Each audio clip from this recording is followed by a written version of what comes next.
Thank you, Jennifer. That is an excellent segue into our next program. I'm going to invite our panel to come on up to the stage. My name is Bruce Agnew. I am the director of the Regional Infrastructure Accelerator at PNWER, and we have been blessed with consecutive grant funding from the U.S. Department of Transportation Build America Bureau.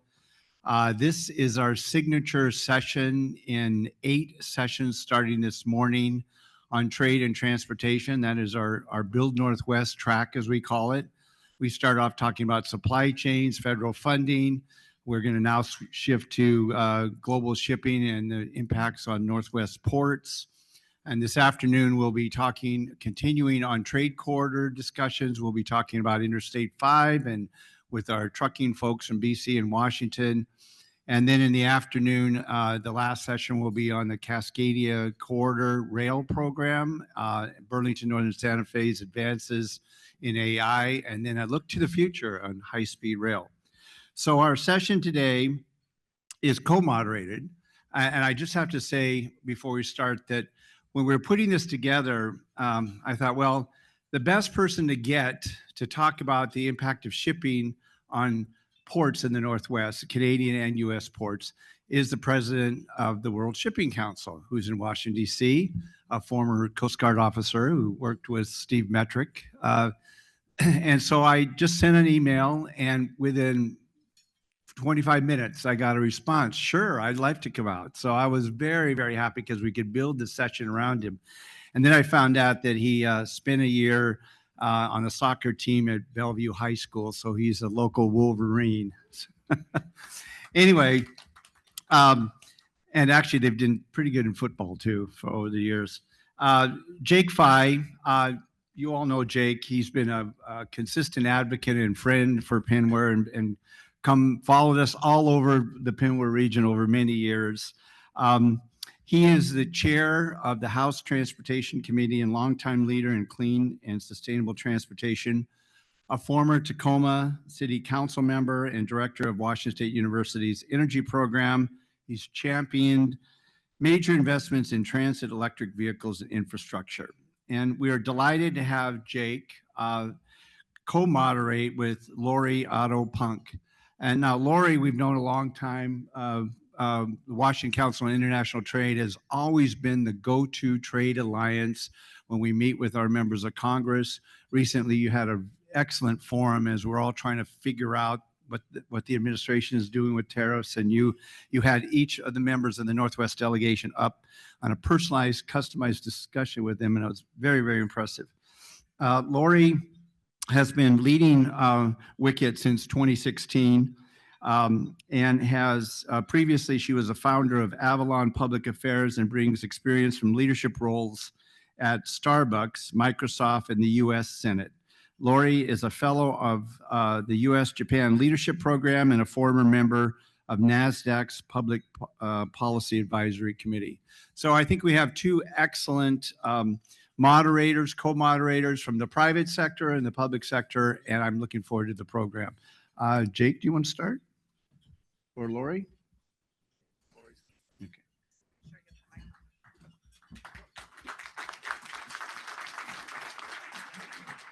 so much for having us. No? Is that better? Great. Thanks so much for having us. We really appreciate it. I know that the expertise on this panel is terrific. And so I think what we're going to start off is just having each panelist come up and just to give a few introductory remarks, and then we'll kind of go into the Q&A. Obviously, the title of this is Global Trade, Port Supply Chain, Navigating Through a Course in Turbulent Waters. It's been a very turbulent year. We all have been reading the headlines. We've all been experiencing the impacts of trade really being at the forefront. So with that, I'd love to turn it over to John Wolf, and you can lead us off. If you want to stand at the podium, that's great. Thanks so much.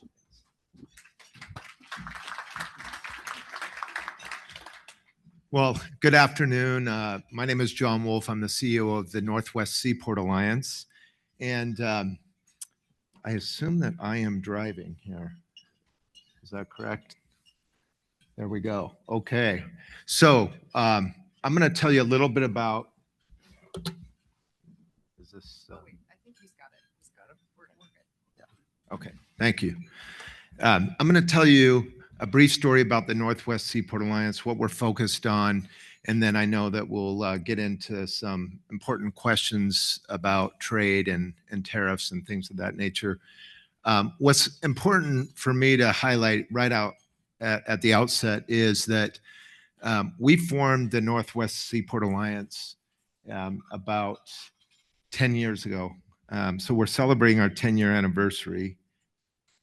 And should have practiced this, but we're not advancing the slides. Maybe it's...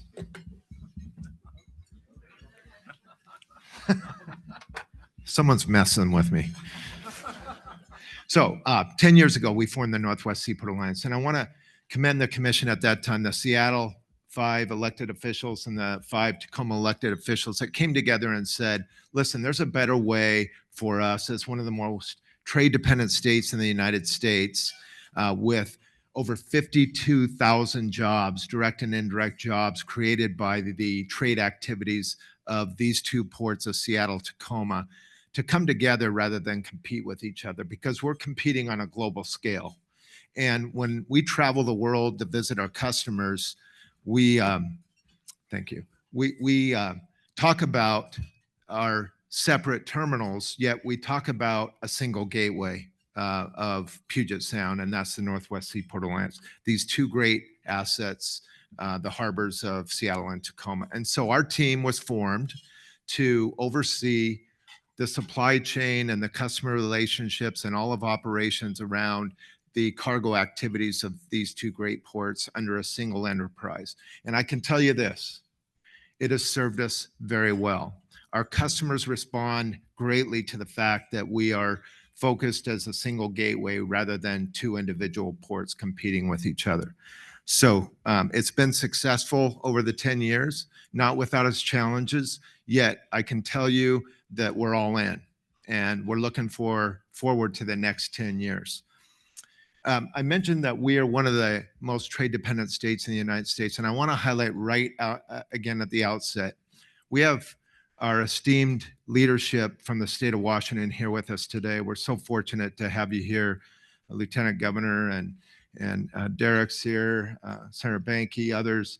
Really appreciate you being here, because I want you to know that Washington Public Ports Association is working on strengthening a trade strategy for the state of Washington. So when I hear people say we're one of the most trade-dependent states in the United States, that's great, and glory is fleeting. If we don't respond to that with positive initiatives, taking care of the trade in the state of Washington, we will not be one of the most trade-dependent states into the future. I believe we can be and continue to be the most trade-dependent state in the United States by having clear initiatives, clear action plan, and a call to action by our state leadership as well. So we look forward to sharing more of that in the coming months with all of you. Real quick, this is a picture of our Seattle Harbor and the terminals that our team oversees on behalf of the Seaport Alliance. And then in Tacoma, the same. So you can see that we've got a robust infrastructure, billions of dollars of investment in these two harbors, handling trade from containers to ro-ro autos, break bulk cargoes, a combination of many different types of cargo moving through our gateway, both import and export. Quick snapshot of our 2024 cargo activities. Again, you can see over 3.3 million containers moved through our gateway in 2024. We're expecting a higher volume in 2025, even amidst all the uncertainty that we're experiencing today. Our break bulk cargo, this is cargo that doesn't fit neatly into a container. As an example, farm equipment. We've seen robust growth of our break bulk cargo over the last 10 years. Really exciting growth opportunity. And then the auto imports that come to our gateway. And all of this creates jobs and economic activity for the state of Washington. We currently have 17 container shipping lines calling our gateway, both international and domestic. It's important to note that we serve Alaska and Hawaii and Guam through our Great Gateway. And you can see that we serve a tremendous amount of countries throughout the world. Over 100 countries do business with our ports of Seattle and Tacoma. So we touch the world through trade. What's unique about our gateway is that we're fairly well balanced between the imports and exports. And that's a strength of our gateway, because what it does is it allows for ease of flow of equipment availability on the export side when you have a balance of imports and exports. And exports are critically important to the state of Washington. And so we really promote a balanced trade. And the other thing is that much of our trade moves inland via rail. Over 60% of the cargo that comes through our gateway moves to inland markets. And so having the rail equipment available for our exports as well as our imports is critically important. And that balanced trade serves us well in that area. A little bit about our top trading partners. On the import side, you can see that still today, China is our #1 trading partner. And overall, imports and exports, some 40% of the trade is still with China. So amidst some of the challenges, geopolitical challenges that we have with China, it's really important for the state of Washington that we have healthy trade relationships with our trading partner in China. That said, we're seeing emerging market opportunities in Southeast Asia. Recently, we've seen significant growth of trade on a percentage basis with Vietnam and Indonesia, and even looking at growth in India. So there are opportunities to expand our trade partnerships. And our bread and butter historically has also been trade with Korea, Japan, Taiwan, those Northern Asian countries. On the export side, similar picture, you can see Japan is our #1 export trading partner, followed by China. These are the top commodities by category that are moving through our gateway. On the import side, it's basically consumer goods. So if you look around your home or your clothing you're wearing, all of those consumer goods, e-goods, things of that nature, furniture, those are likely coming as imports through our gateway. On the export side, I've mentioned our healthy ag opportunities over in Eastern Washington, and the fact that we are feeding the world through the growth of food product moving through Seattle-Tacoma harbors. So it's really important for us to have a highly functional gateway that serves those exports. So real quick, impacts of tariffs. So I'm going to give you just a preview, and we'll probably talk more about this in the Q&A.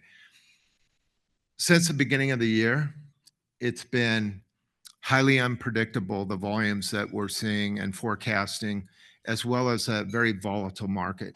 The first quarter of this year, we saw over 20% growth of import cargo coming through our gateway as a result of the concern around tariffs. So what was happening is the importers were front loading their cargo and pushing that cargo into the US ahead of anticipated tariffs, followed by the impact of implementation of some of these tariffs in the second quarter around the April-May timeframe. We started to see a significant drop in the volume of cargo, especially trade with China, where we were having the implementation of those tariffs and reciprocal tariffs affecting our exports.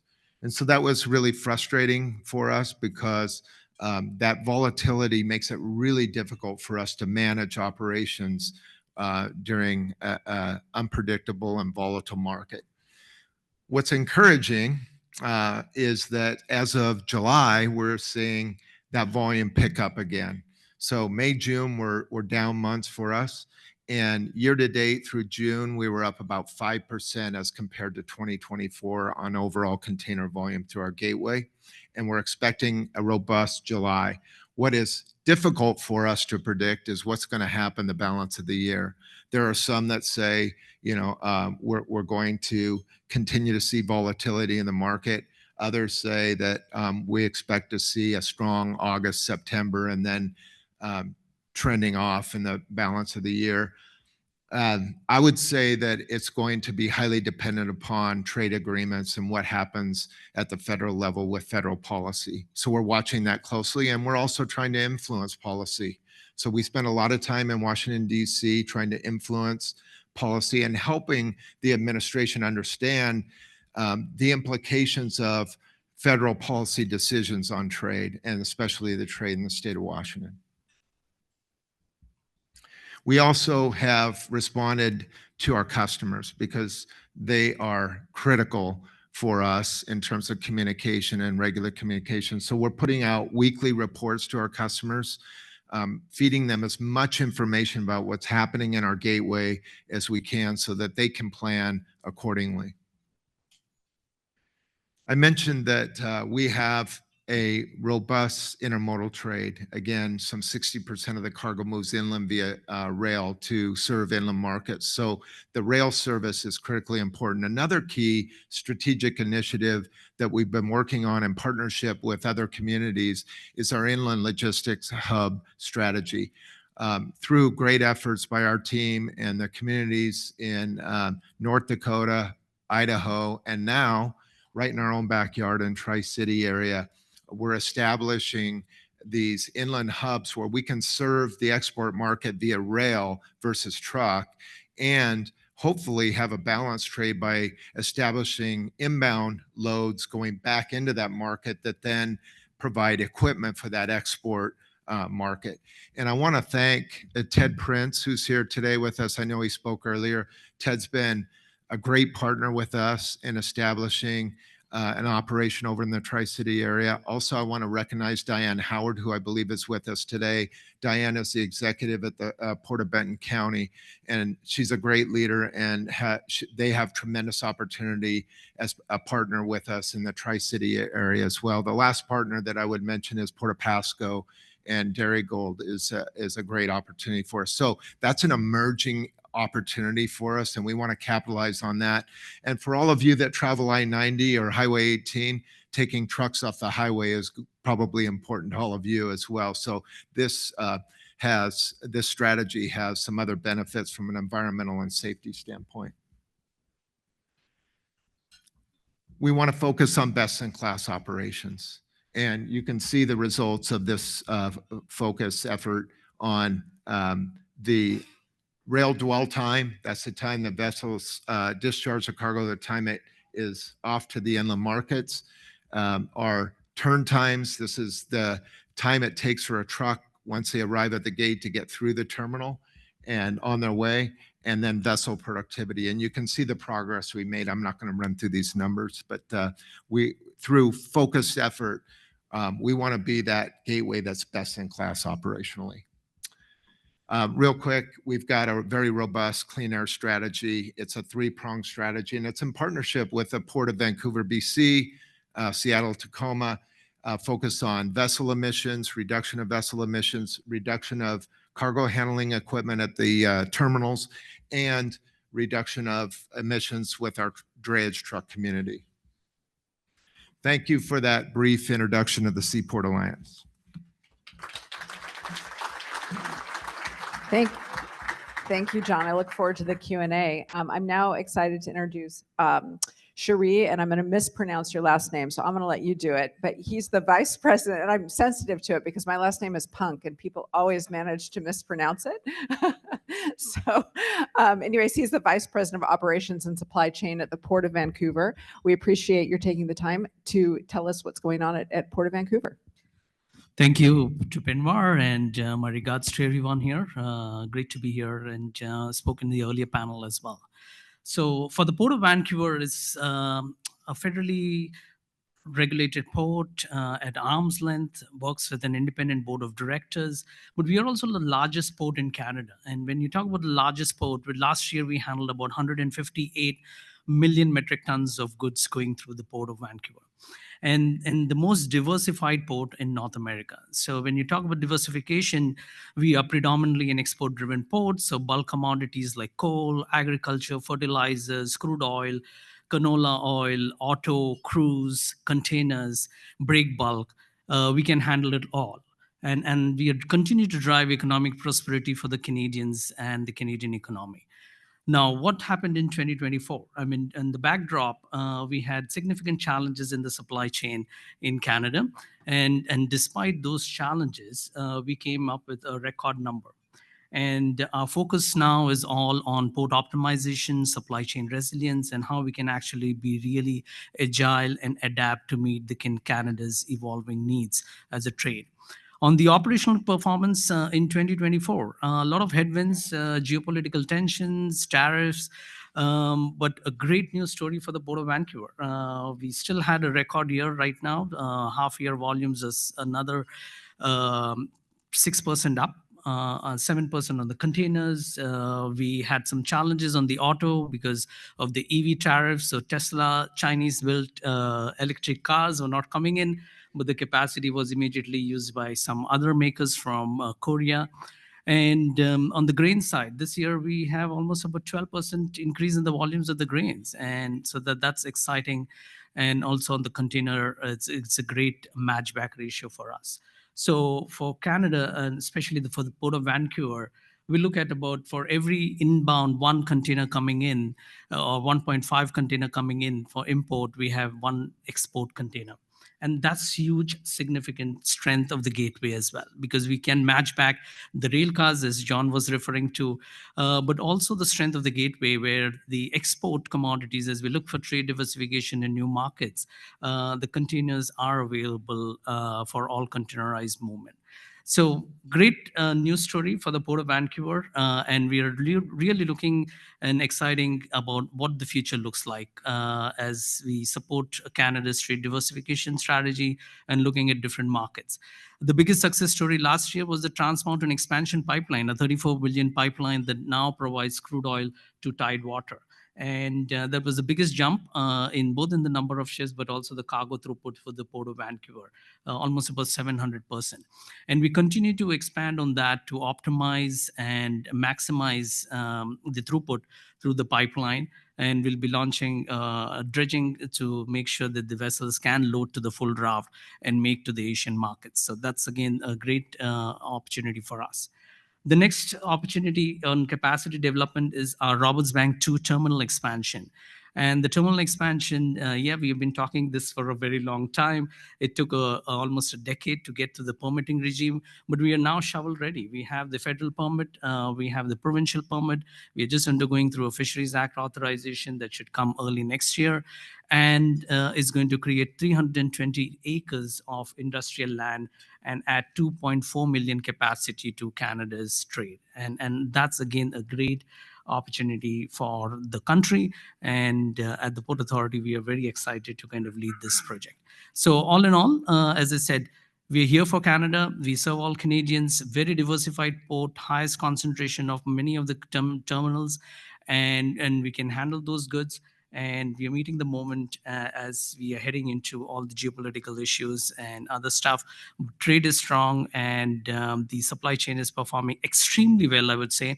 Because, John, you showed your stats, and right now we are trending almost about 3 days, and some containers are about 1.5 times dwell in the Port of Vancouver. And that is not something that we have seen over the last 8 years. And so that's good news story of the supply chain partners coming in together, collaborating and delivering. Our trucking turnaround times is the best in North America, I would say.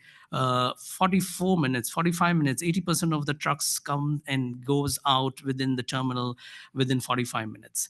And of that, 30% of the trucks are also doing double-ended moves. That means they drop a container, pick up a container. So the asset utilization, the efficiency, the throughput, the data, all those things is really making the port a very strong player. And yes, we had some other challenges around climate change, labor disruptions, And that's where the question is always comes about resiliency. And the thing is, how are we going to adapt, and how are we going to quickly recover from those events is going to be the front and center focus for us at the Port Authority. And also utilizing technology in addition to the capacity development is more about how do we get better out of the existing capacity. If we don't measure, we can't manage. And that's the important thing. The visibility, the coordination, collaboration, data, technology, big data, and looking at various ways of how we can do better in the supply chain. So there's lots and lots going on north of the border at the Port of Vancouver, and a lot of collaboration, again, with the Northwest Seaport Alliance on sustainability, greenhouse gas emission. And we were one of the leaders, I would say, in the world that we have really been at a good partnership in reducing the greenhouse gas emission. In Canada, we are still focusing on 2050 emission targets, and we are going full ahead on that. And it's exciting time for us. So really happy to be here, and looking forward to your questions. Thank you. Thank you, Shri. Now I'm excited to welcome John Kramak. Joe, oh, geez. They never should have let me moderate. With the President and CEO of the World Shipping Council. Joe.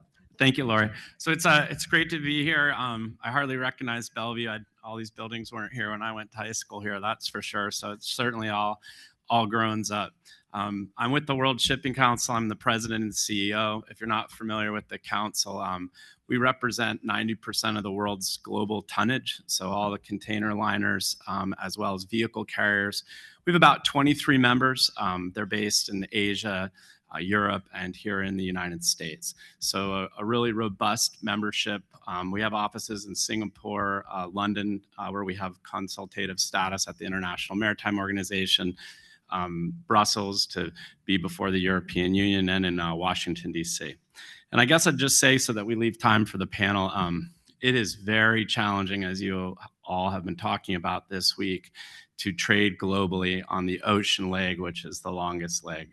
We have geopolitical tensions, literally with commercial shipping being attacked in the Red Sea, and the Red Sea mostly functionally closed. We still have piracy. We have seafarers being unlawfully detained. We have the economic tensions that you've been talking about. I think most of your discussions have been about the reciprocal nation-to-nation tariffs. I think we're going to talk a little bit about the vessel fees that have been proposed by the U.S. Trade Representative, or the final determinations are mostly out on these fees that are supposed to be implemented on October 14th, which will add a huge layer of additional taxes and costs, and raise costs for U.S. businesses, consumers, and agricultural exporters that rely on the ocean leg of shipping. And we have also some tremendous opportunities. You know, we're on the cusp of a real breakthrough. And in April at the International Maritime Organization, they agreed upon the global framework for greenhouse gases that will hopefully supplant some of these regional frameworks that we've seen that we have in the European Union with their emissions trading area. And that will be voted on in October, and hopefully get across the line. That's a tremendous opportunity. I tell people I have it boiled down to tools, rules, and fuels. So the tools are the ships. This is happening. Our members have invested conservatively $150 billion in new tonnage. There's 200 ships on the water right now that are dual fuel. There'll be 800 more on the water by 2030. Those are the tools. The rules are at the International Maritime Organization, where this framework needs to get across the line, because we need a global framework for global trade. And the fuels, that's the tough part. Where part of those rules are to create the economic incentive so that these new green fuels are about 4 times more costly to burn. So to spur the transition to these new fuels. But there's tremendous economic opportunity for those of you in this space and the audience, because the logistics, the production of those fuels, as well as the logistics and the bunkering will also need to be global. And there's a lot of opportunity to be had in that space and to make your port attractive by being able to bunker those ships. So I look forward to joining my fellow panelists here and receiving your questions. Thank you.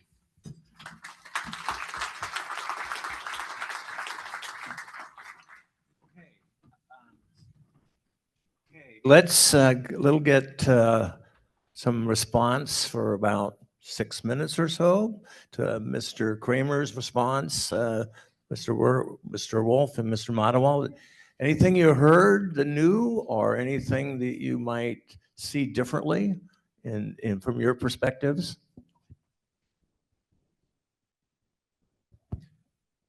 I'll just echo what I heard from Joe, that there are challenges at sea, and those affect trade patterns, and we're watching that very closely.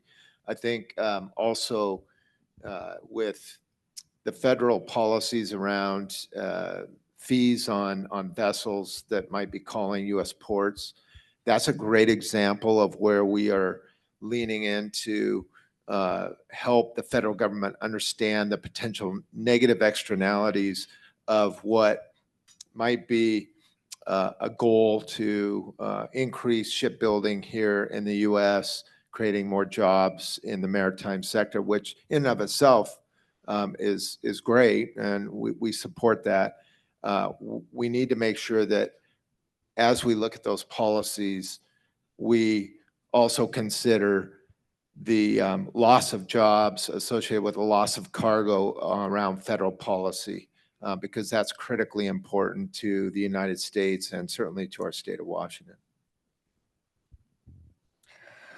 Fully agree with what Joe mentioned. In my previous life, before the Port Authority, I was at sea. I've been a captain, traded worldwide, sailed worldwide, been in ship owning, ship management, and now in port operations. And I've never seen a time in my 30 plus years of a career where the ship owners are facing so much a multitude of problems, like, whether you're talking about decarbonization, you're talking about digitalization, you're talking about safety. Just last week, we had 2 ships that were shot down by the Houthis in Red Sea. And there were so many seafarers who lost their lives, right?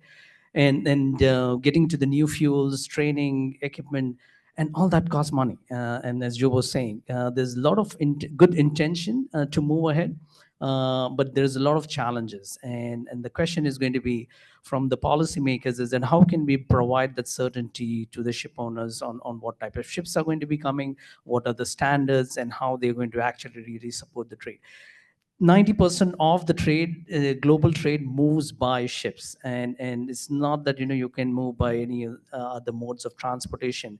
Is the most cheapest and also the most green and reduced greenhouse gas emission per ton of cargo.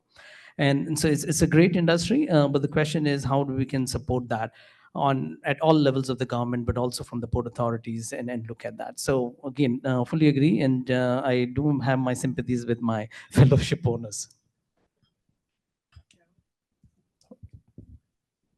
Well, it's good we're aligned. I would just also like just to take the opportunity on what Sri just said, which is 90% of your goods move by sea, but the liner shipping industry has enabled access globally to low cost ability to move freight. So here where we sit in Seattle, Tacoma, and Canadian ports, you're delivering the first world to the third world. And we're delivering everything back and in between. And really, no other industry has been able to rise the standard of living for least and lesser developed nations than that access to low-cost global trade. And the trade will persist, and the trade is persisting. It finds a way, despite all these challenges. It finds a way because of many people in this room and all the hard work that they do to figure out how to keep things moving in the face of these headwinds. But there's going to be a lot of work ahead of us, that's for sure. Okay, we'll start with a question for Mr. Wolf. Both on the Gateway project and with grants related to zero emissions. The port's been an active player, was an active player in 2015 when the Gateway projects were initially funded. Could you talk a little bit about those investments, both on the zero emission side, but also on the traditional road infrastructure, what they've meant to you, and how you're looking at the future about what kind of support you might be getting from both the state and from the federal government for those priorities that you have? Thank you, Jake. First of all, I just want to recognize your leadership and assistance in the Gateway project. You've been a strong supporter of the Gateway project. For those that aren't familiar with it, this is a project that enhances Interstate 509 and 167 here in our Gateway, serving both ports of Seattle, Tacoma. And it goes back to first and last mile efficiency, because typically in the supply chain, once you move further away from the port, whether you're an importer or exporter, the flow of cargo tends to move more fluidly than that last mile. And so getting the cargo in and out of the ports is critical. And there's inefficiency in the system, and it can show up in various forms. Yet it starts with the infrastructure. That's one of the foundations of port authorities. And we invest heavily in our infrastructure, and we lean on partners like the state of Washington, which is a great example of this investment in SR 167 and 509, because it's going to allow the truck traffic to get in and out of those congested areas more efficiently. And that has benefits from a safety standpoint, operational standpoint to the customer, and environmental benefit, because trucks idling create more emissions. And so we've got to keep the flow of cargo moving. And so that's a competitive aspect that we focus on. And we're thankful for the partnership with the state of Washington in that investment. And we're going to need more of those investments. At the federal level, it's a challenge right now because we've committed to zero emissions by 2040 for our own cargo that we own and 2050 for our customers' activities. That sounds like a long way out there. It is, yet there's so much work that needs to be done to get from where we are today to zero emissions. And there's no free lunch. And so we are leaning on the IMO that was mentioned earlier by Joe to set policy and be consistent with that policy. And we're going to need the federal government to lean in and help us in areas of investment, because if left to the customer, that 2050 likely will be some years further out. And as Joe mentioned, cargo finds the path of least resistance. And so we've got to find ways creatively to work together to lean into those opportunities. The last thing I'll say real quick is we're really excited about a green corridor strategy that we partner with South Korea and the shipping lines that are using that gateway trade between Korea and our gateway. And the vision is zero emissions through that whole trade corridor with Korea to the Pacific Northwest. And that strategy is advancing. So really excited about that as well. So much. I've got a question for Shri, and it sort of tops up what John was just saying about cargo taking the path of least resistance. But just curious to know, from your perspective, are there any indications that cargo is being diverted from U.S. ports to Canadian ports and U.S. markets via land routes due to the tariffs and due to the proposed shipping fees on China vessels? Are you guys seeing that yet? Yeah, I think when we look at the Vancouver supply chain, historically, the North America is connected. So we do have railways connecting both the continents and both the countries and a strong network. So cargo does flow in different ways. Many times the container lines also use the 3-point strategy, where you want to kind of land the cargo in North America and then move through the rails or the truck to kind of final destination. So that's been the strength. And given the geopolitical issues, but also a lot of challenges in the pinch points, so whether you're talking about Red Sea crisis, we were talking about a few years ago, last year ago, of the Panama Canal, cargo was moving and relocated. So it has been a shift between east and west, and John would know that because we had some trans-Pacific cargo even moving to the east coast. But overall, we have seen historically we used to handle about 15% of the cargo going to U.S. Midwest by rail. And that percentage has dropped to almost less than 6% right now. So almost over 90% of our cargo is local for Canada, including 40% of that is for the domestic market in the lower mainland. So that's the strength again of the gateway. So at this point, I was just last month in Asia talking to all the customers and carriers, what's happening with the USTR 301, and if you're changing any things, everyone is just waiting and watching. Nobody's reacting. We saw a little phantom effect of the 90-day tariff, where we saw a spike in the capacity, but also spike in the freight rates. And now we are noticing that July is going to be a significant drop in the capacity and a lot of blank sailings. Again, coming back to Vancouver last year, or earlier this year, where we had a significant drop in the US volumes of the US ports, we have remained steady. So we're not seeing too many cargo coming to Canada and then moving across the land to the US. But historically, there's always been some movement, but the movement is limited at this point. Okay, this is a question for whichever panel member wants to respond. We've heard a little bit about both the Port of Vancouver and the Seaport Alliance doing a lot on environmental work. And the question is do West Coast environmental regulations encourage shippers and carriers to use North American ports with less stringent regulations? Well, as it's been mentioned, cargo finds the path of least resistance. So I will say this, we have seen a shift in customer mindset, both the ocean carriers as well as the importers and exporters, to when we're visiting with them, that part of their decision-making process is their total carbon footprint. So 10 years ago, that wasn't part of the conversation. Today it is.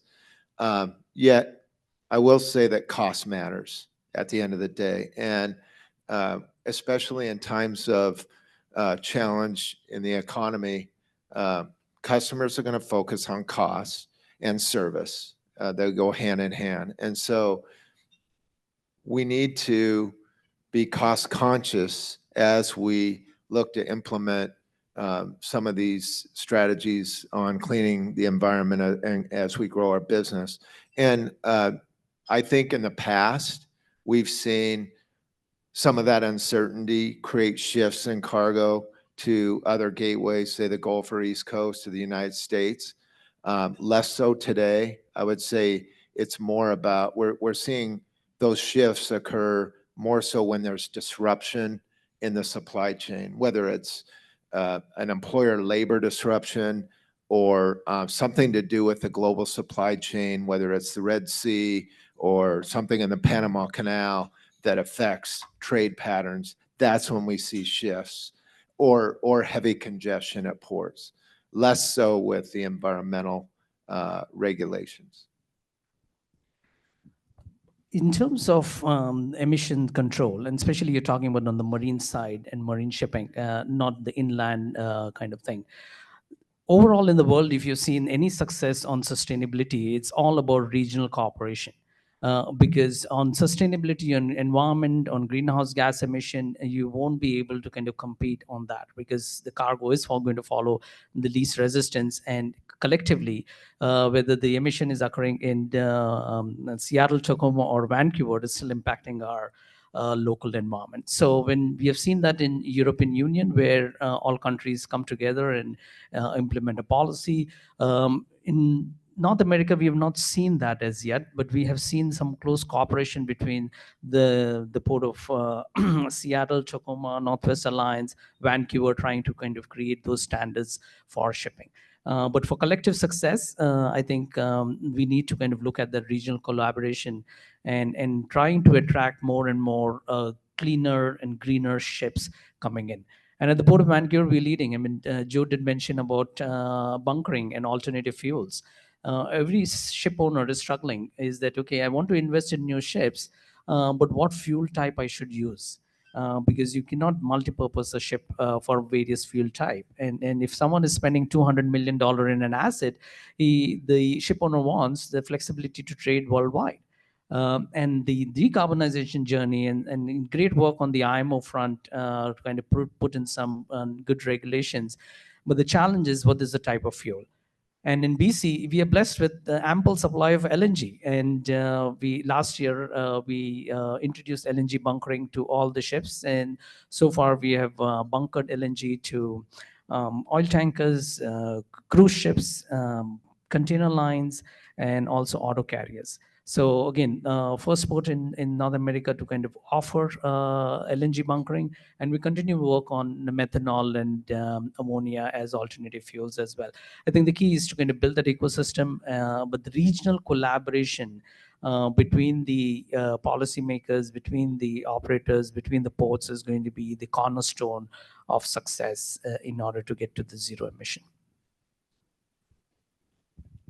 I think that was a very well said. You know, our members take the cargo where the shippers direct it at the end of the day. And so the opportunity, though, when you have these dual fuel vessels out there with the capacity to burn these alternative fuels and, you know, putting in the bunkering or the green quarters certainly makes your ports attractive to put the latest, newest, and most societally responsible assets doing calls on your ports, and that's where the opportunities were that I was talking about, because it's going to happen for the reasons I said. The investment has been made already, and that there's just a lot of follow through and a lot of work to do, but the ships are on the water and more coming. So I know that we're going to try and save room. For audience questions, we can jump to that now. If Bruce, or if you'd like us to continue with some of the panel, should we open it up to the floor or continue? Okay, great. Do we have a floater, or should I'm happy to, we can also give you guys here. I'm going to come down. Yeah.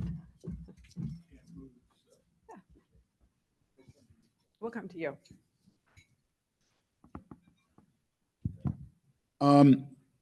Really interesting panel. Putting aside sort of the temporal issues of tariffs and what have you, and ship fees, and I recognize that those are significant. But in my time in this industry, what we've seen is the great unbundling. When I worked for an ocean carrier, we were a vertically integrated entity. We had our own terminals, our own vessels, our own containers, our own chassis, maybe our own trucking companies, our own logistics companies. And what we've seen now, first it was chassis, now it's marine terminals. And what you have is where before an ocean carrier could make a decision to cross-subsidize. And really where you see this, I would say, is in terminal operations. Going to run a hoot gate, I'm going to run an extra shift, I'm going to do that. But now you have those decisions being made by private equity firms that are their own profit maximizers.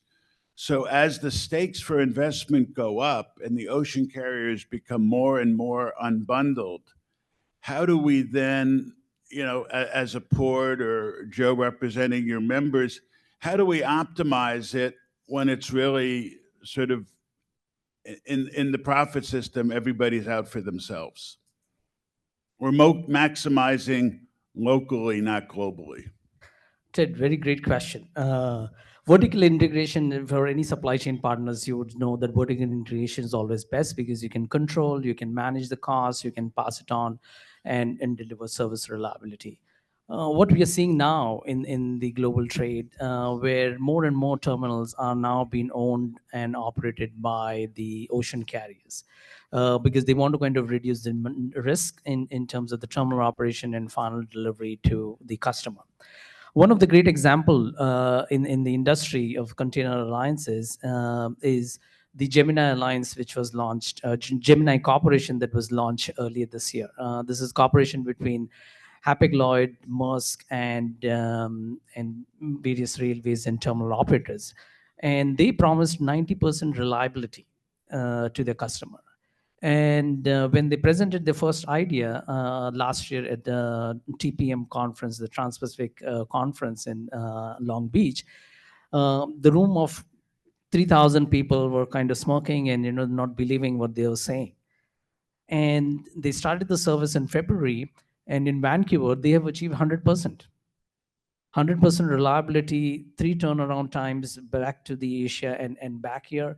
The dwell time is about 1.5 days, working excellent with the customer and also with the railways. And the question was, okay, what's the secret sauce here? Because everyone was struggling with service performance and reliability and delivery of the goods.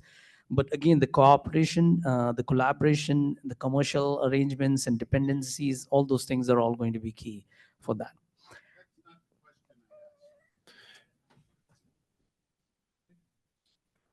I'm happy to jump in. I agree with what Sri said, though, about the performance excellence of that service offering. And we've experienced the same in our gateways. So I think Vancouver and Seattle Tacoma benefited by that service offering.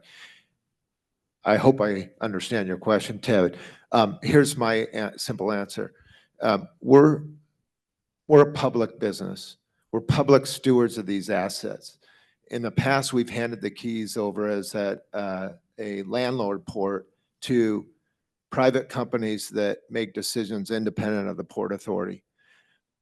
We are questioning that business paradigm. And I think there's opportunity for us to take back some control of our port assets for the benefit of the community that we serve. And so as an example, a real example, in Seattle, we have an underutilized terminal at Terminal 46. People might be familiar with that. We have gone to the marketplace and said that we, the Seaport Alliance, are willing to be the operator of that terminal and provide service offering to our valued customers in a way that maybe we make some different decisions about how we serve the customer than maybe a private investment firm might do, where they're focused on the bottom line dollar. And I think there's opportunity for us to differentiate ourselves in the marketplace on the West Coast, similar to what some of the Southeast ports have done, where they are operating ports. And so we're exploring that model. I'm going to take a question on the list here. Ports by nature are on the coast, right? And particularly in West Coast. But much of this region really depends upon the welfare of our agricultural commodities reaching the markets. So what specifically are you doing to highlight efforts to support agricultural exports so that more than just the west part of this region benefits from the activities and improvements that are made at our port facilities? I can share the Vancouver example and then move on to John. So in Vancouver, the Port of Vancouver, grain export is important. Agricultural product is important. It has been one of our top commodity export going through. Last year, we handled about 29 million metric ton of agriculture products. And we are doing a lot of things. Right now, we have about 9 terminals, so highest concentration of grain terminals in the country. And all export that goes through the ports, almost about 70% of the volumes goes through the Port of Vancouver. So it's a very critical aspect. And the key aspect is, how do we actually address the first mile issue and the last mile issue? Now, the first mile issue is definitely not in the Port Authority's control, but on the last mile issue, we have taken a lot of projects, infrastructure projects, to address those last mile issues, to make the supply chain more efficient and ensure that the goods can be loaded on the ship. In addition to that, when we bring in new terminal operators, we have actually now created a different kind of criteria. So we had 2 new grain terminals that came in the last 5 years. One is the GCT, and another one is the Fraser Grain in the Fraser River. And here, what we are looking at is loop track for the terminal operations. So the rail comes in, it unloads, and it goes back. So because there's only so many rail cars available, and if they're stuck in the port, then they're not available in the first mile. So that's something that is very important. The other challenge that we have in the Pacific Northwest is that it rains. And it also rains heavily and constantly, especially during the peak time where we have to move grain from the farms to the ports. So how do we handle that? On an average, we lose about 56 days due to rain, where the loading cannot be completed. And since last year, we embarked with the National Supply Chain Office and some of the terminal operators to test various methods. So now we have new technology to measure the weather, rain, gets into the computer, increases the loading rate so that moisture content is low. We are looking at various other safety measures to increase and continue loading in rain, and also make sure that when the vessels are loading with a small feeder hole, there is no safety concerns around dust explosion. So a lot of aspects that we are looking at that. Lastly, but not least, is all the supply chain collaboration and all the technology piece that we are looking at, because visibility, transparency, predictive analytics is going to be the very most important thing on where the equipment is, what is the cargo movement, what does the demand looks like, and are we able to kind of match the supply and the demand and rely on the supply chain. So that's going to be the crux of the challenges that we have, but we have a robust action plan both on the terminal piece, the supply chain piece, and providing a good service to the green terminals. Thank you. I think we're at time. I know that taking on this topic and trying to solve it in an hour is a challenge, but given the expertise here, I appreciate the insights that you guys have all done, but I'm going to turn it over to Bruce.